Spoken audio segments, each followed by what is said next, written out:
Beberapa hari yang lalu, salah satu teman aku merekomendasikan kepada saya salah satu channel YouTube favorit dia gitu, dan channel YouTube itu bernama Guru Gembul ya. Lalu aku searching di YouTube siapa itu Guru Gembul dan aku menemukannya dan aku terkesan sama beliau. Beliau sering banget ngomongin hal-hal yang menurut aku sangat menarik, dan ketika menonton video beliau juga penjelasan-penjelasannya sangat menarik, jelas, dan sangat padat ya. Dan aku menemukan salah satu video yang ngebahas tentang ateisme dan aku tergoda untuk menanggapinya, yaitu video ini adalah video reaksi atas video beliau yang ateisme itu. Ini adalah video tanggapan, ini adalah video reaksi, artinya aku akan mengungkapkan apapun yang poin-poin dari beliau yang aku setuju maupun yang tidak aku setujui gitu. Sejauh yang aku ingat, aku malah kebanyakan setujunya sih sama beliau ya. Video ini adalah apa yang aku tangkap dari videonya Guru Gembul. Saya sangat merekomendasikan teman-teman buat langsung menonton video itu karena aku takut ada penjelasan-penjelasan aku yang ternyata salah gitu loh. Jadi takutnya aku salah tangkap dari apa yang beliau jelaskan. Takutnya beliau mau menjelaskan X tapi aku menangkapnya malah Y gitu lah. Jadi tanggapannya juga malah makin jauh, malah aku menanggapinya Z gitu. Itu kan tidak enak ya. Jadi aku sangat merekomendasikan kepada teman-teman buat langsung menonton aja video dari Guru Gembul itu. Ateisme itu biasanya dianut oleh orang-orang yang cerdas atau orang-orang yang sudah sedemikian tercerahkan, biasanya akan lepas dari jeratan agama karena mereka sudah bisa mandiri secara intelektual. Ya, saya juga menganggap bahwa kalau ada orang yang mengklaim bahwa orang ateis itu cerdas atau pintar, aku juga nggak setuju ya sama klaim seperti itu, karena aku menganggap bahwa orang ateis itu juga ada kok yang apa yang aneh-aneh juga ada. Anggapan-anggapan seperti ini sesungguhnya tidak terlalu relevan karena agama itu Wah, interpretatif, Baraya, seperti yang sering saya sampaikan. bagaimana orang memandang hubungan antara sains dan agama tuh memang banyak ya macamnya. Ada yang menganggap bahwa sains dan agama tuh saling bertentangan, ada yang menganggap bahwa sains dan agama tuh saling mendukung. Saya suka dengan apa yang diungkapkan oleh Guru Gembul bahwa dia mengatakan bahwa agama itu interpretatif ya, bahwa apa misalnya orang Roman Katolik tuh udah menerima evolusi loh. Jadi orang Roman Katolik tuh mereka udah menerima evolusi dan mereka menerjemahkan kisah Adam dan Hawa itu secara simbolis gitu loh. Mereka tidak menerima itu secara historis, tidak menerima itu secara literal, tapi mereka menganggapnya sebagai simbolis gitu loh. Dan mereka tidak punya masalah dengan itu. Aku juga apa? Ada seorang saintis bernama Hanan Rajani. Dia adalah evolusionis, dia yakin pada evolusi, tapi dia adalah seorang yang sangat Islami, dia taat banget beragama gitu. Dan ketika dia mengatakan tentang kisah Adam dan Hawa, dia bilang, ya Adam dan Hawa saya terjemahkan secara simbolis gitu loh. Jadi memang saya suka dengan penjelasan beliau bahwa agama tuh interpretatif gitu loh. Atau kemudian ketika para saintis mengatakan bahwa bagaimana mungkin agama itu menyebutkan bahwa dunia alam semesta ini terbentuk dalam waktu 6 hari, sedangkan penelitian ilmiah jelas menyebutkan bahwa dunia ini terbentuk dalam 15 miliar tahun. Nah, misalkan pernyataan seperti itu. Kalangan agamawan kan masih aja bisa berkelit bahwa ya gak gitulah, kan 1 hari yang dimaksud di situ itu gak sama dengan 1 hari sekarang, tapi 1 hari Tuhan dan lain sebagainya. Nah, apologi-apologi ini sesungguhnya lebih dekat kepada cocokologi, tetapi bagaimanapun ini adalah salah satu mekanisme pikir yang populer dan diterima oleh masyarakat.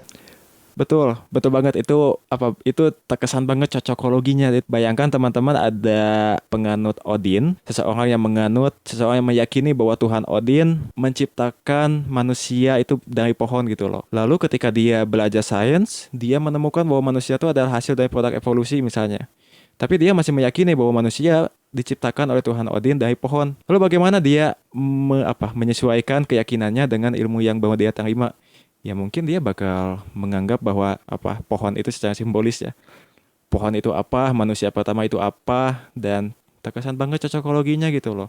Cuman ada satu hal yang ingin aku sampaikan di sini, bahwa kenapa interpretasi terhadap agama itu menyesuaikan dengan sains modern saat ini gitu loh, dengan penemuan sains saat ini. Maksud aku, banyak orang beranggapan bahwa sejak evolusi ditemukan, banyak orang beranggapan bahwa kisah Adam dan Hawa tuh harus diterjemahkan secara simbolis, jangan secara literal. Saya curiga kalau misalnya Darwin tuh nggak ada, katakanlah Darwin tuh belum lahir pada abad ke-19 gitu ya, dan evolusi belum ditemukan sampai saat ini gitu loh. sampai saat ini kita belum mengetahui tentang evolusi gitu. Katakanlah evolusi baru ada tahun 2100 tahun kemudian gitu. Saya curiga apakah pemahaman kita mengenai Adam dan Hawa itu tetap simbolis atau kita tetap terjemahkan secara literal. Karena saya curiga nih, tadi Gomo juga mengatakan bahwa mereka cenderung cocokologi gitu loh. Makanya saya curiga kenapa interpretasi kita terhadap ayat-ayat agama yang bertentangan dengan sains itu selalu mengikuti pemahaman sains kita saat ini. Tadi Gogo juga menyinggung sedikit tentang young earth creationist gitu ya, mereka yang menganggap bahwa bumi itu berusia di bawah 10.000 tahun. Kalau nggak salah 6.000 tahun ya. Padahal alam semesta kita sendiri itu berusia 13,8 miliar tahun, koreksi kalau aku salah. Dan ketika mereka meyakini bahwa bumi itu berusia 6.000 tahun sesuai dengan pemahaman mereka terhadap kitab suci gitu loh. Ketika sains datang dan sains mengungkapkan bahwa usia alam semesta itu lebih dari 6.000 tahun, bahwa usia alam semesta itu 13,8 miliar tahun dan usia bumi itu lebih dari 4 miliar tahun, mereka tiba-tiba mengubah pemahaman mereka terhadap ayat itu. Mereka menganggap bahwa ayat itu harus diterjemahkan secara simbolis. Ayat-ayat yang tidak sesuai dengan sains itu tiba-tiba diterjemahkan secara simbolis gitu loh. Kan ada penelitian yang dilakukan oleh Howard Auckland yang menyebutkan bahwa di Italia, di India, di Hong Kong, dan di beberapa negara yang lainnya, saintis itu pada umumnya percaya agama, bahkan taat beragama. 70% atau di atas itu saintis di Inggris, saintis di Prancis, di Jerman, di Amerika Serikat, dan sebagainya, itu adalah saintis-saintis yang mengatakan bahwa agama dengan sains itu tidak bertentangan. Lalu kalau bukan sains, saya pernah beberapa kali nonton videonya Michael Shermer dan Richard Dawkins, dan mereka sempat nyinggung ini ya, kenapa banyak sekali saintis yang masih beragama. Dari beberapa penjelasan Michael Shermer dan Richard Dawkins, saya menangkap bahwa kata Michael Shermer kurang lebih kayak gini. Mereka beragama sebetulnya bukan karena mereka betul-betul meyakininya gitu, tapi mereka meyakininya hanya supaya mereka merasa menjadi orang baik gitu loh. Teman-teman bisa langsung nonton Michael Shermer karena aku takut salah. Dan kalau penjelasan yang disebutkan oleh Dawkins, sebetulnya ketika para ilmuwan menyebutkan kata Tuhan, ketika mereka menyebutkan kata Tuhan, itu bukanlah Tuhan yang kita yakini gitu loh. Maksudnya Tuhan yang kita yakini itu adalah Tuhan, sosok Tuhan personal. Sedangkan Tuhan yang biasanya diomongkan oleh para saintis itu adalah Tuhan yang kayak dalam pengertian Tuhan yang non-personal ya. Misalnya ketika Hawking bilang di buku Sejarah Singkat Waktu, kurang lebih for then we should know the mind of God gitu. Tuhan yang dia maksud itu bukan Tuhan yang kita yakini, bukan Tuhan personal. tetapi kalau saya tanyakan kepada Baraya, Baraya mau nggak cintanya dihilangkan? Atau Baraya, sebenarnya cinta itu garing, itu hanya feromon aja yang bereaksi terhadap listrik statis. Baraya mau diperlakukan seperti itu, atau kemudian dengan cara seperti itu Baraya hilang langsung cintanya? Kan enggak, Baraya tetap bisa menikmati cinta, Baraya tetap bisa menderita karena cinta dan sebagainya, walaupun Baraya sudah mengetahui bahwa cinta itu sesungguhnya adalah hal yang sangat sederhana yang terjadi di dalam otak. Jadi demikian pun dengan agama, hanya gara-gara Baraya kemudian mengetahui ada fakta-fakta yang ternyata bertentangan dengan agama, itu tidak serta-merta menyebabkan Baraya hilang imannya.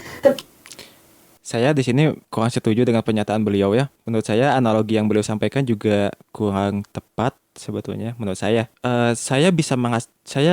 Meskipun kita semua udah tahu bahwa cinta itu hanyalah hanya sesuatu yang terjadi di otak kita, itu tidak akan membuat kita berhenti mencinta kan. Kita tetap akan mencintai seseorang meskipun kita udah tahu kalau cinta tuh ya cuman reaksi-reaksi yang terjadi dalam otak kita aja misalnya. Tapi beliau lalu melanjutkan dengan ngomong bahwa hanya karena kita mengetahui fakta-fakta ternyata bertentangan dengan agama, apakah kita akan membuang agama? Dan beliau bilang ya enggak gitu. Aku ragu dengan hal itu gitu. Kalau misalnya Joseph Smith mengatakan bahwa orang Amerika itu adalah keturunan Israel, ternyata ada bukti DNA yang menyatakan bahwa orang Amerika itu ya bukan keturunan orang Israel, ya aku akan meninggalkan keyakinan akan Joseph Smith itu gitu. Jadi untuk bagian yang tadi aku kurang setuju dengan apa yang disampaikan oleh Guru Gumbul. Itu hanya satu dimensi di antara sekian banyak dimensi. Dengan demikian, maka ateisme dalam hal ini itu muncul dari orang-orang yang melihat agama dalam perspektif yang sempit dan garing, yang melihat segala sesuatu hanya dari rasionalisme yang kering. Teman-teman coba bayangkan agama Mormon ya. Dan kita coba bayangkan agama Mormon, kita bayangkan ketika Joseph Smith, ketika dia menterjemahkan beberapa papirus-papirus dari Mesir sebagai kitab Abraham. Dan dia mengklaim bahwa papirus-papirus itu menceritakan perjalanan Ki Ibrahim. Lalu ada seorang ahli tulisan kuno, dia memeriksa si tulisan-tulisan itu, si papirus itu. Dan dia mengatakan, oh, Joseph Smith itu udah salah. Ternyata ini bukan mengenai kisah Ibrahim. Intinya, bukti-bukti yang ditemukan itu bertentangan dengan apa yang diyakini oleh Joseph Smith. Apakah ketika kita meninggalkan keyakinan kita akan Joseph Smith, apakah kita apakah kita melihat Joseph Smith itu sebagai sosok yang Demikian, maka ateisme dalam hal ini itu muncul dari orang-orang yang melihat agama dalam perspektif yang sempit dan garing. Jadi buat kita yang meninggalkan keyakinan kita pada Joseph Smith, berarti kata Guru Gembul, kita melihat Joseph Smith dari perspektif yang sempit dan garing, kawan-kawan.